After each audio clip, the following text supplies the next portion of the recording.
उलझ मत दिल बहारों में, बहारों का भरोसा क्या।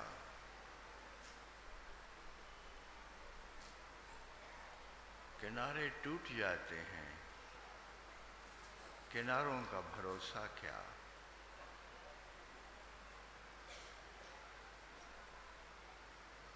सहारे छूट जाते हैं, सहारों का भरोसा क्या।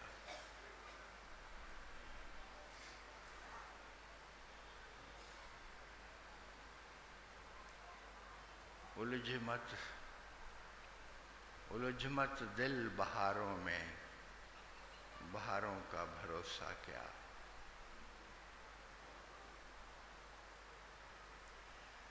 किस पे भरोसा रखता है इंसान।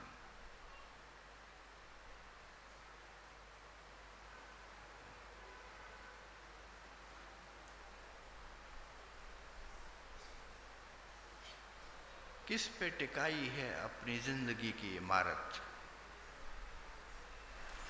कहाँ खड़ा किया है अपना आशियाना। पानी पर जो बहता है और पल पल बदलता है।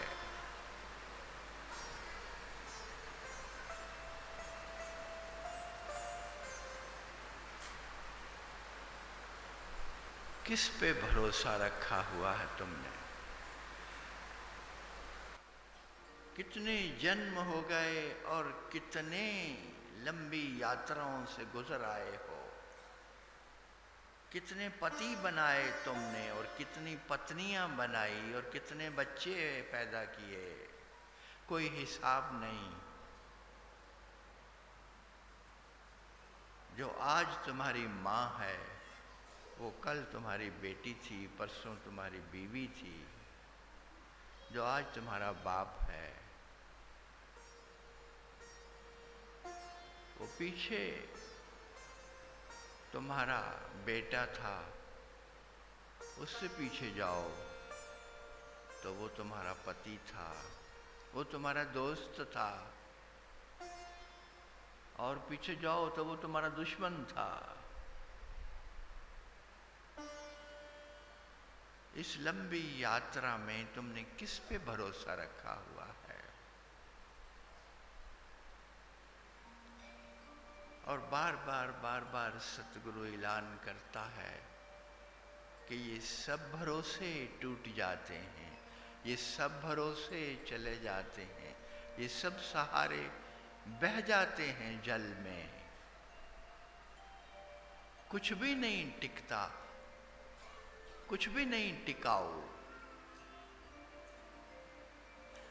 अनित्यम सब शय, सब पदार्थ, सब प्राणी इस जगत के अनित्य हैं। ठहर जाना इस संसार का धर्म नहीं है। रुक जाना, बने रहना इस संसार का धर्म नहीं है। न कभी पहले हुआ न कभी अब होगा। तुम क्यों इस धारा को बदलने की कोशिश करते हो। तुम उसको रोकने की कोशिश कर रहे हो जो कभी रुकता नहीं। तुम उसको पकड़ने की कोशिश करते हो जो कभी पकड़ में आ नहीं सकता। कितनी कोशिशें कर ली। मैंने कहा अनंत जन्म हो गए तुम्हारे। अनंत युगों से, अनंत जन्मों में, अनंत रिश्तों में, अनंत संबंधों में, अनंत जीवनों में बार बार ठोकर खा के इंसान अभी तक ये न समझा कि सहारे टूट जाते हैं,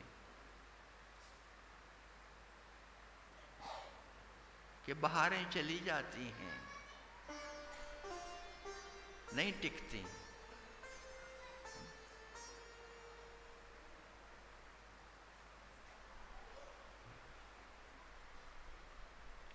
और क्या तुम मजबूर नहीं हो जाते रुक जाने को, थम जाने को और शांत होकर के ये सोचने पर मजबूर नहीं हो जाते कि कहीं कोई ऐसा सहारा है जो कभी नहीं टूटता, जो कभी साथ नहीं छोड़ता, जो सदा है, जो कभी धोखा नहीं देता, जिसने कभी तुम्हारी पीठ में छुरा नहीं घोंपा।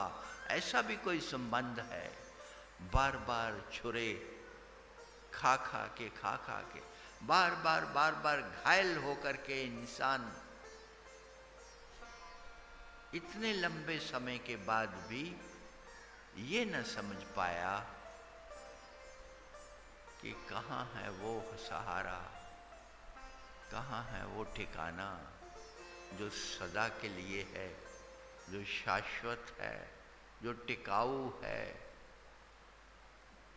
जो कभी नहीं जाता, जो सदा तुम्हारा है, जो सच्चा सहारा है। ये सब झूठे सहारे बना के बैठे हुए हो।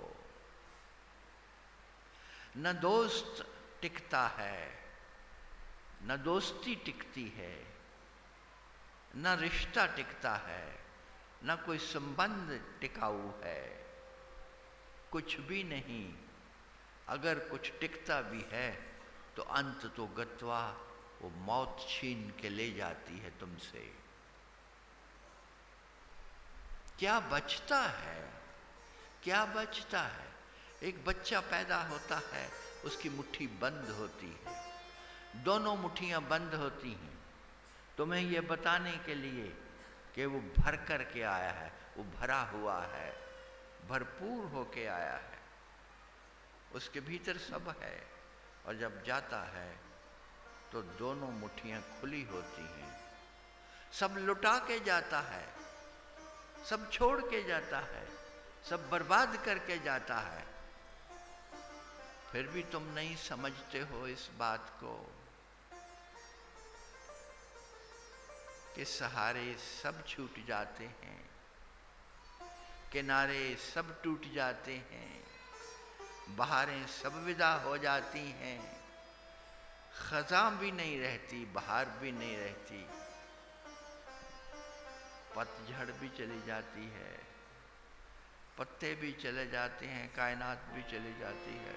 हर रोज ये सारे का सारा संसार, ये सारी की सारी प्रकृति तुम्हारे आसपास इस बात की गवाही देती है कि सुन लो आवाज, ये समझ लो जिंदगी का दायरा, कि समझ लो इस जिंदगी का चलन, इस जीवन का चलन। और होश करो, तंद्रा से बाहर आओ, जागो। कोई ऐसा सहारा है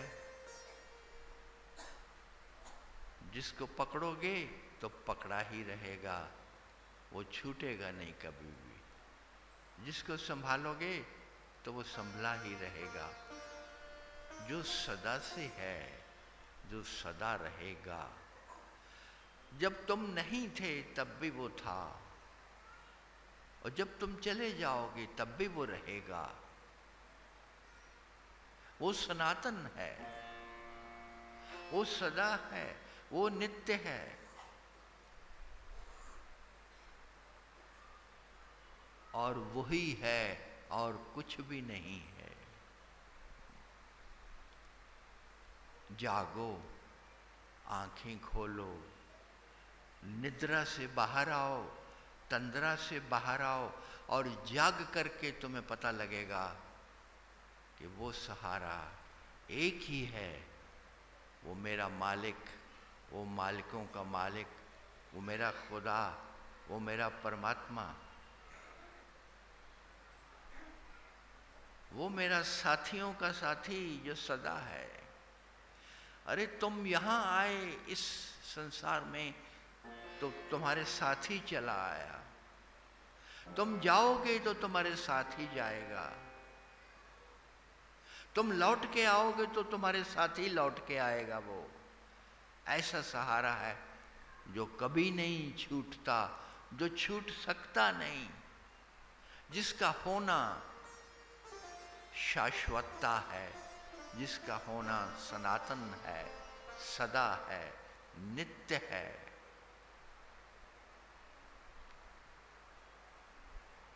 उस मालिक की होश क्यों नहीं करते हो? क्यों नहीं पकड़ते हो उसका बाजू? उसके साथ संबंध क्यों नहीं जोड़ते हो? इतने सारे संबंध बना करके इस जगत में, इस जन्म में, पिछले जन्म में, उससे पीछे, उससे पीछे, उससे पीछे, उससे पीछे कितने युगों से तुम संबंध बनाते आए,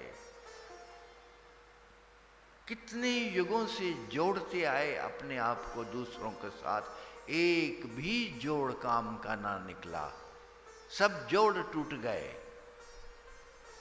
सब जोड़ चल बसे, कुछ न टिका। इतनी कमाई की, कब से कर रहे हो, कब से बटोर रहे हो दुनिया को? अंत तो गत्वा बैलेंस जीरो, जीरो बैलेंस, कुछ ना कर सके, कुछ ना पा सके। अरे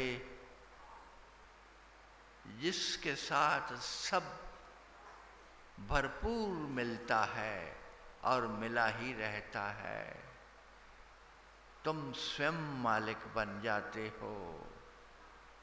इसी जगत के, जिस जगत में टिकता कुछ नहीं, जो जगत टिकाऊ नहीं है, उस जगत के मालिक बन जाते हो तुम स्वयं। और मिलेगा कि मेरे परमात्मा के दर्शन होंगे, कि प्रभु के दर्शन होंगे, कि वो प्रीतम मिलेगा मुझे। कभी ये सोच के मंदिर गए हो? मंदिर जाते हो, प्रार्थनाएं करते हो, स्वार्थ सिद्धियों के लिए, अपनी बिगड़ी को बनाने के लिए जाते हो? एक भी इंसान ये नहीं सोचता कि मैं उस अपने प्यारे से मिलने जा रहा हूँ, मैं अपने खुदा से, अपने परमात्मा से मिलने जा रहा हूँ। अगर ये तुम्हारी अंतरात्मा में उतरा हुआ हो ये स्वाद, तो फिर तुम्हारी हालत दूसरी होगी। फिर कोई भी बता सकता है मंदिर में जाने वाले लोगों में कि तुम अलग हो, कि तुम इस दुनिया के नहीं हो, और सच भी यही है कि तुम यहाँ के हो नहीं। ये जाग करके तुम्हें पता लगता है कि तुम्हारा देश तो कोई और है। हो वासी उस देश के जहाँ पार ब्रह्म का खेल, दिया बले अगम का बिन बाती बिन तेल। वो जो जगत है जहाँ सब है बिना संसार के पदार्थों के। ना ये सूर्य है, ना ये चांद है, ना ये तारे हैं, फिर भी वहां रोशनी है। ना ये जगत के तुम्हारे सारे दिखाई देने वाले और मिटने वाले मायाजाल हैं, और आनंद ही आनंद है। वहां से तुम आए हो, फिर तुम्हें जाग करके तुम्हें पता लगता है कि तुम पूर्ण पुरुष की संतान हो, कि तुम उस अकाल पुरुष की संतान हो, कि सतलोक से तुम आए हो, कि वहां से उतर के आई है तुम्हारी चेतना, कि तुम्हारा असली घर वहां है, कि तुम उसके पुत्र हो, अमृत के पुत्र हो, अमृतस्य पुत्रः, तुम उसके पुत्र हो, तुम उसकी संतान हो, इसलिए उसी को अपने साथ लिए हुए हो, उसी का जुज है, उसी का अंश तुम्हारे भीतर हिलोरे ले रहा है। वो अंशी है, तुम अंश हो, इसलिए भिन्न नहीं हो सकते, अलग नहीं हो सकते। और हैरानी की बात यह है कि अंशी तो मौज में है, वो तो आनंद में है, और जो उसका अंश है वो दुख भोग रहा है, वो यातनाएं भोग रहा है, वो क्लेश में है, वो दुविधा में है, वो द्वंद्व में है। ना गलत हो रहा है, कहीं ना कहीं भयंकर भूल हो रही है। वो कब समझ में आएगा?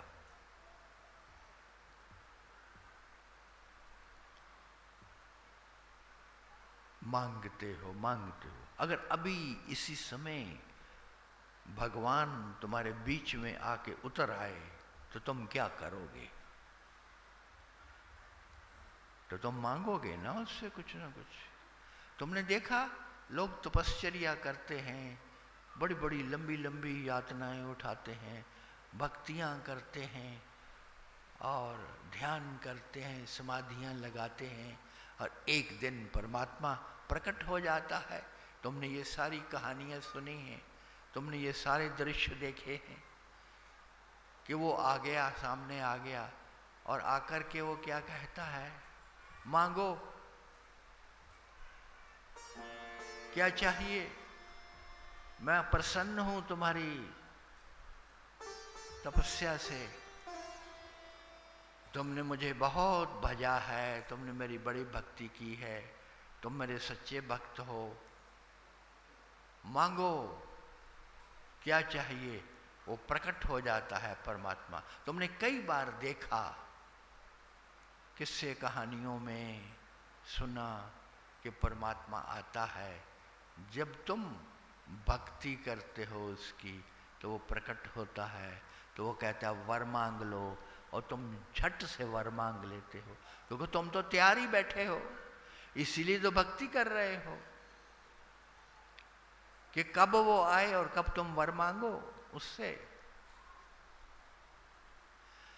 और मैंने तुम्हें कल भी यही कहा था कि मांगना मत।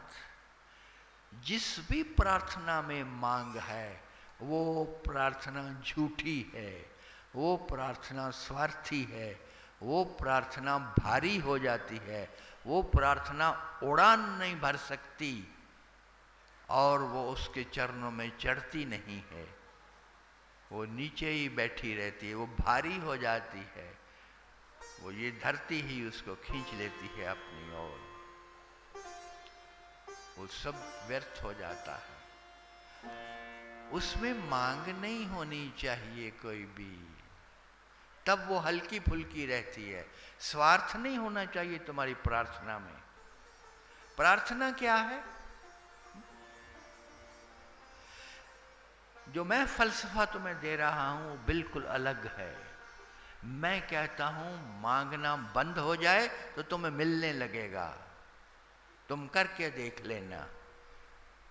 तुम्हें अगर विश्वास नहीं है तो जीवन में ये फार्मूला उतार के देख लो कि जिस दिन तुम्हारी मांग समाप्त हो जाएगी उस दिन तुम्हें मिलना शुरू हो जाएगा जिसकी तुम्हें चाह है, जिसकी तुम्हें इच्छा है।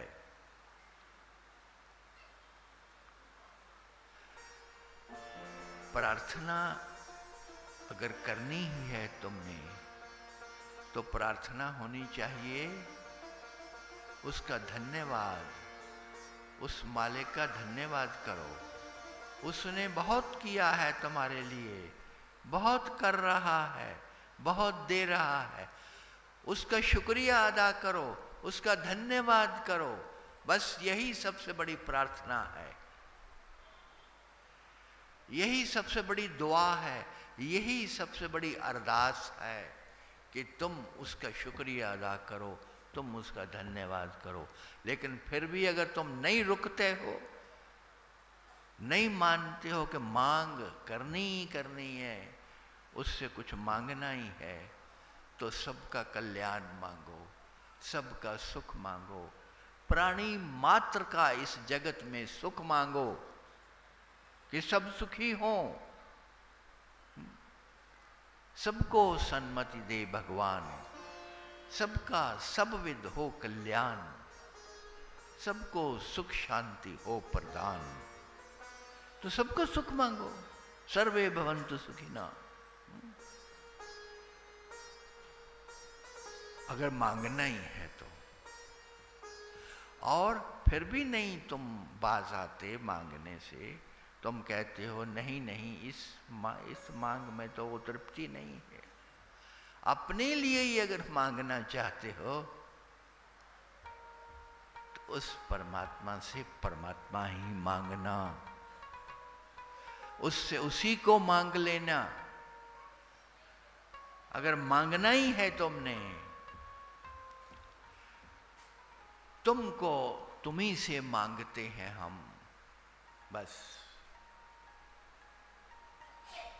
मुझे याद आ रही है एक छोटी सी कहानी।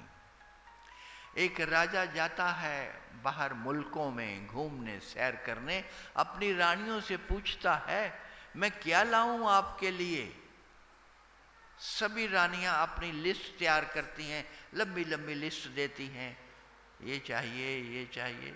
क्या चाहिए औरतों को, रानियों को क्या चाहिए? साड़ियाँ चाहिए, ड्रेस चाहिए, श्रृंगार का सामान चाहिए, हीरे जवाहरात चाहिए, किसी को डायमंड सेट चाहिए, किसी को गोल्ड सेट चाहिए, किसी को वो चाहिए, ये चाहिए।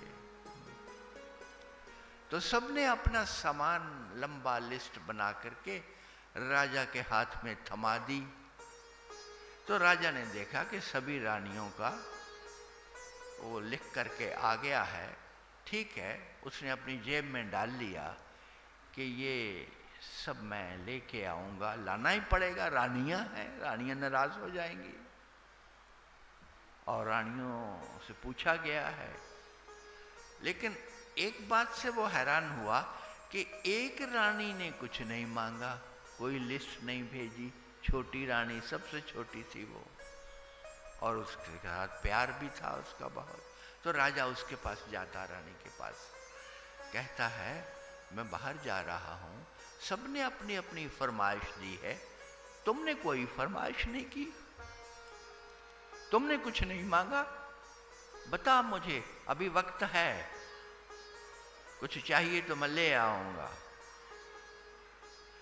तो रानी ने कहा मेरे मालिक,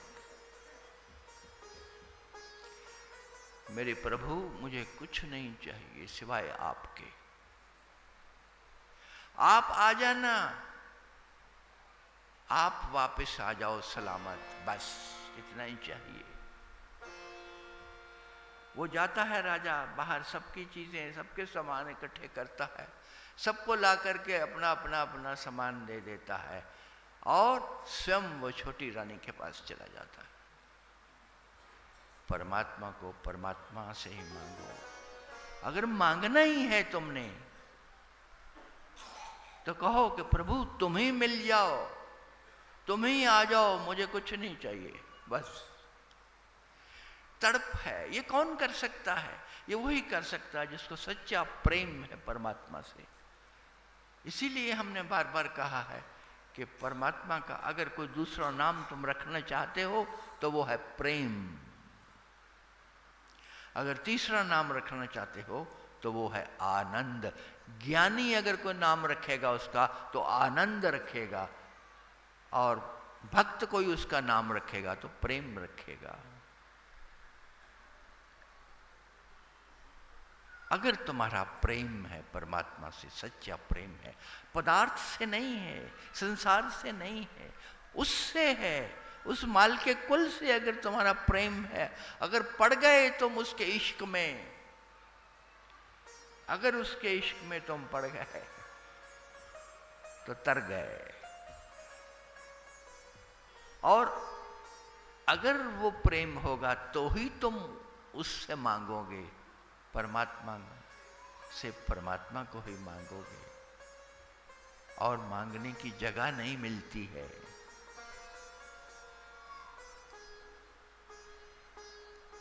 एक चीड़ उड़ती है आकाश में, आकाश की ऊंचाइयों में, और वहां से देखती है कि एक छोटा सा मांस का बासी टुकड़ा नीचे गंद में पड़ा हुआ है, गंदगी के ढेर पे पड़ा हुआ है, और वो अपनी उड़ान छोड़ करके उन ऊंचाइयों से नीचे गिरती है, नीचे आती है उस टुकड़े के लिए, उस छोटे से टुकड़े के लिए। वो चीड़ अपनी परवाज़ छोड़ करके, अपनी उड़ान छोड़ करके, जिस प्रार्थना में मांग है वो प्रार्थना भी ऐसी है। तुम आकाश से गिरते हो नीचे गंदगी में, पतन की ओर जाता है वो इंसान जिसकी प्रार्थना में मांग है, स्वार्थ है, स्वार्थ सिद्धि के लिए जो परमात्मा के आगे घुटने टेकता है और प्रणाम करता है, नमस्कार करता है, आरतियां उतारता है, क्या मांगने? उस रिज्क से मौत अच्छी जिस रिज्क से हो परवाज में कोताही। उस रिज्क से मौत अच्छी जिस रिज्क से हो परवाज में कोताही। क्या फायदा? परवाज सबसे पहले है, उड़ान सबसे जरूरी है, वहां पहुंचना सबसे जरूरी है। अगर उसमें कोई रुकावट डाल रही है, कोई भी चीज रुकावट डाल रही है, तो काट के बाहर फेंक दो, गला काट दो। जीसस ने तो यहां तक कहा है कि अगर सतगुरु भी तुम्हारे रास्ते में आ जाए, उस उड़ान के रास्ते में आ जाए, तो काट दो उसका भी गला और आगे निकल जाओ। रामकृष्ण परमहंस को यही कहा गया कि काट दे इस काली का गला और आगे चलो। आगे का रास्ता नहीं खुलेगा, कोई भी रुकावट आएगी। जब तुम रुकावटों पे रुकावटें खड़े किए हुए हो, तो ये वही कर सकता है परमात्मा से। परमात्मा को वही मांग सकता है जिसका इश्क हो। वो यहाँ पता नहीं है नहीं, वो हमारे तौसीफ अख्तर साहब, तो वो उनका एक यहाँ पर कलाम था, इश्क करो इश्क करो इश्क करो इश्क करो। तुमने सुना होगा। इश्क हकीकी, इश्क मिजाजी नहीं ये संसार का। उसका तो मैंने बात अभी की, अभी चर्चा की तुमसे कि वो सब फानी है, वो सब जाने वाला है, तो सब धोखा है, धोखाधड़ी है। तुम्हारे आंखों में धूल झोंकी जा रही है, तुम्हारे पीठ में छुरा घोंपा जा रहा है, उनमें किसी में रस नहीं है। ना कोई रस है, ना कोई उसमें स्वाद है, ना कोई उससे तुम्हें लाभ है, ना कोई उससे गति है। उस इश्क की बात की है। इश्क करो इश्क करो इश्क करो इश्क करो। और एक और बात कह दूं कि इश्क करने से नहीं होगा, क्योंकि करने से नहीं होता यार। ये कोई करने की चीज नहीं है, ये कोई करने की चीज नहीं, ये होने की है। ये स्वतः फूटता है, भीतर का झरना, भीतर का झरोखा खुलता है प्रेम का। वो झरना फूटता है अंदर से, तुम्हारे अंतरात्मा से प्रेम का, और तुम संभाल नहीं पाते हो अपने आप को। तुम मदमस्त हो जाते हो, तुम मस्ती में झूमने लगते हो, और जब तक वो मिल न जाए तब तक चैन नहीं आता है। प्रेम वो है, और पूरे का पूरा त्याग है, पूरे का पूरा सब छोड़ देने का है, जगत को छोड़ देने का है। इसीलिए कहा ना कि प्रेम गली अति सांकरी, तामे दो न समाए। दुई भी विघन डालती है। प्रेमिका है और प्रेमी है, दो हैं, वो दो भी रुकावट डालते हैं। भक्त है और भगवान है, वो दोनों में भी अड़चन आएगी। जब तक भक्त भगवान में ही मिल नहीं जाता है, एक नहीं हो जाता है, जब तक भक्त पूरी तरह से समाप्त नहीं हो जाता है, भगवान ही बचता है, तब तक भक्ति की परिपूर्णता नहीं है। तब तक प्रेम अपनी चरम उत्पत्ति को, अपनी चरम प्राप्ति को उपलब्ध नहीं हुआ। प्रेम अपनी उस सीमा को तब छूता है जब वो परमात्मा में एक हो जाता है, लीन हो जाता है। सागर में बूंद गिरती है, सागर ही हो जाती है। बूंद समानी समुद्र में सोकत हेरी जाए, सोकत हेरी जाए, फिर कुछ पता नहीं लगता। जब मैं था तो हरि नहीं, अब हरि हैं तो मैं नहीं। मैं और हरि दो कभी इकट्ठे नहीं हो सकते। आज तक कभी हमने तो सुना नहीं कि किसी व्यक्ति को व्यक्ति रहते हुए परमात्मा मिला हो। जब तक व्यक्ति समाप्त नहीं हो जाता, परमात्मा का उतरना, परमात्मा का होना असंभव है। इंसान को मिटना होता है। मरो है जोगी मरो, मरण है मीठा, गोरखनाथ कहता है। मरण कौन सा मरना? इस जगत के लिए जो मर गया वो वहां पैदा होता है, उसके लिए, परमात्मा के लिए।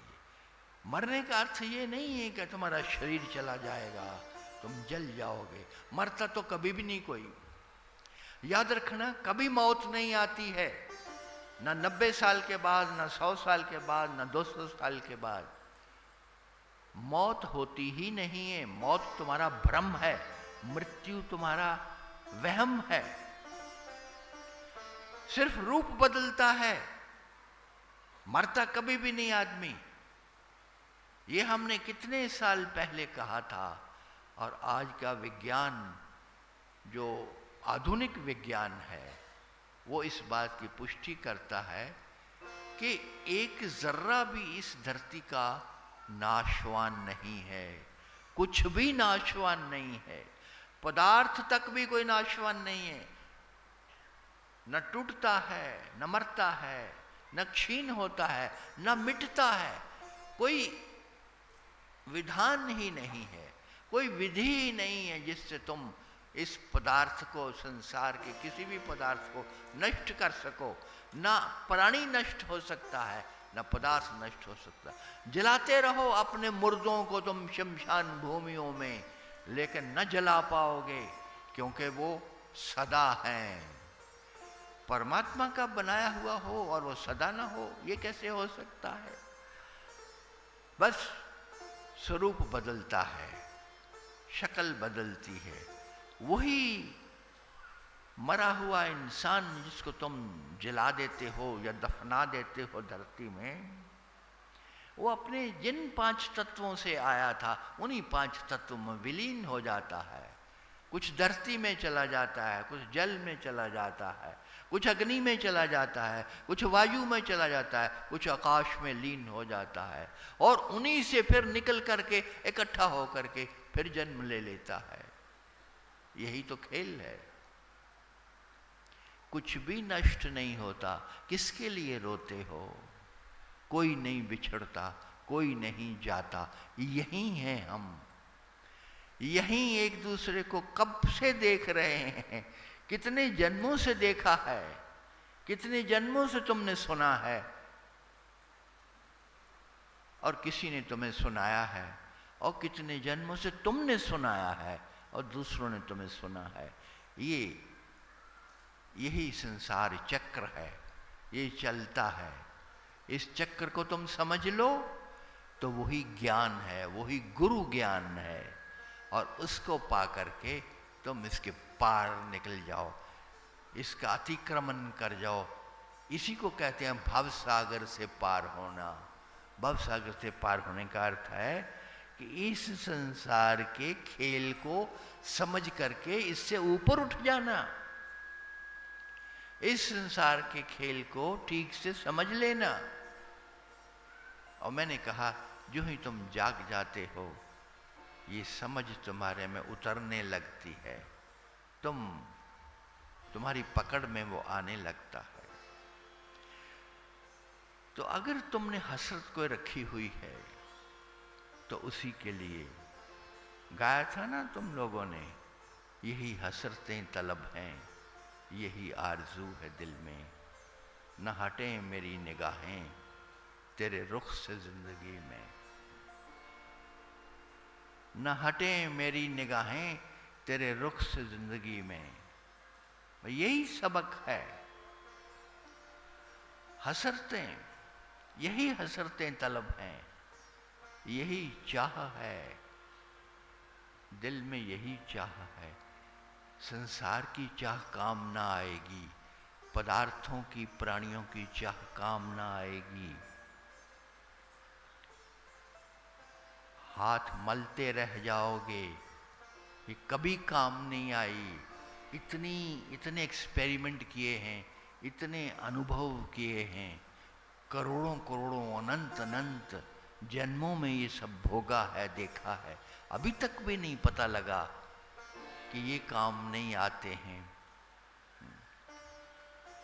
सतगुरु एक तुम्हारी आस, दाता एक तुम्हारी आस, बस वही, उसी की आस, उसी की तलब, उसी की चाह, न हटे मेरी निगाहें तेरे रुख से जिंदगी में। उसका अर्थ है कि तेरा सिमरन सदा लगा रहे, सदा लगा रहे, याद कभी न मिटे तेरी, तेरे से योग सदा हुआ रहे, तेरे से तेरी याद बनी रहे, अंतरात्मा में तुम सदा खेलते रहो, मुस्कुराते रहो, और मैं उस खेल और उस मुस्कुराहट में आनंद लेता रहूं। बस तुम सदा सदा भीतर से उसी के साथ जुड़े रहो, सनातन रूप से उसके साथ जुड़े रहो। हर श्वास में, श्वास श्वास नानक आराधे, सांस सांस नानक आराधे, 8 पहर गुन गावा, उसी का गुणगान, इसी को गुणगान कहते हैं, इसी को सिमरन कहते हैं। वो उसकी याद बनी रहे सदा, वो आगे से हटे नहीं। फिर तुम मांगते हो कि मेरी धड़कनों में यही एक चाह है, मेरी धड़कनों में यही एक तमन्ना है कि कोई दूसरा न आए अब मेरी जिंदगी में। दूसरा आता है अगर तुम मन के पीछे हो, अगर मन तुम्हारे साथ है, अगर मन का पीछा कर रहे हो, अगर मन के ही चलाए चल रहे हो, तो दूसरा आएगा। तुम कहते हो कोई दूसरा ना आए अब मेरी जिंदगी में, मन दूसरे की तलाश में है, मन तीसरे की तलाश में है, मन चौथे की तलाश में है, मन चंचल है, मन उस बटरफ्लाई की तरह है, उस तितली की तरह है, जो एक फूल से दूसरे फूल पे, दूसरे फूल से तीसरे फूल पे, तीसरे फूल से चौथे फूल पे, वो हर फूल के चक्कर लगाती है। ऐसे ही इंसान का मन है, उस तितली की तरह, वो बार बार बार बार बार बार। अगर तुम मनमुख नहीं हो, गुरुमुख हो जाओ, तो ये दुविधा खत्म हो जाती है। तो फिर तुम्हें ये नहीं कहना पड़ता कि कोई दूसरा न आए मेरी जिंदगी में। दूसरा है नहीं, दूसरा आता नहीं, आ नहीं सकता। जो गुरुमुख है, जो उसकी तरफ ध्यान दिए हुए है, जो उसके साथ लगा हुआ है, यहां तो बस बात एक की है, दूसरा तो है भी नहीं कोई। हम तो एक एक करी जाना, दोई कहे तिन्ही को दोज़ख, जिन नाहिन पहचाना। एक की ही बात है और उसी को साधना है और उसी को उतारना है और उसी से जुड़ना है। उसके लिए आध्यात्म, सनातन धर्म हो या संत मत हो, एक ही बात करते हैं कि उससे कैसे जुड़ोगे। मंदिर के अंदर जाकर के मूर्ति से जुड़ना मुश्किल है, क्योंकि वो पत्थर की है, तुम शरीर में हो, तुम इंसान हो।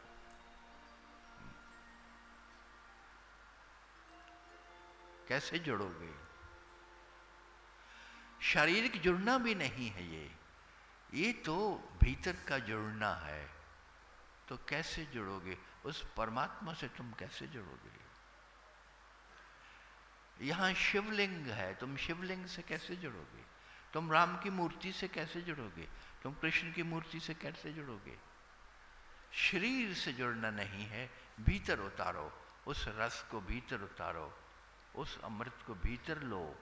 इसीलिए ध्यान की प्रक्रिया दी जाती है। एक प्रसंग आता है, नारद जी विष्णु के पास जाके कहते हैं मैं क्या करूं, अब सब तो ज्ञान मैंने पा लिया है। तो विष्णु जी कहते हैं कि कोई शरीरधारी हो अगर तुम्हें गुरु के रूप में मिले तो तुम्हारा उद्धार होगा।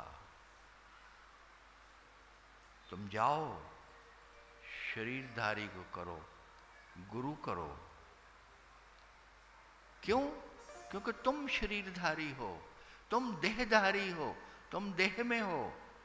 दूसरा भी देहधारी होगा तो बात बन सकती है, तो वो बात चल सकती है। और विष्णु जी आगे कहते हैं कि मैं देह का रूप लेकर के बार बार जन्म लेता आया हूं संसार में। मैं मानुष का चोला धारण करके संसार में उतरता हूं कि आदमी को पहचान सकता है, इंसान को देख सकता है। देह में जो है, मानुष देह में जो है, वो मानुष देह को पकड़ सकता है। इसलिए सतगुरु के आने का विधान मानुष देह में है, और उस देह के लिए देवता भी ललायत रहते हैं कि हमें भी वो देह मिले, जिस देह के पाने से हम उस परम कल्याण अवस्था को पालें, उस परम अवस्था को धारण कर लें। अभी बता रही थी ना ये गुरु माह दिन में कि कैसे हमारे कबीर साहब इतने बड़े संत, इतने बड़े ज्ञानी, फिर भी उन्होंने एक साधारण साधु, एक साधारण स्वामी का सानिध्य किया।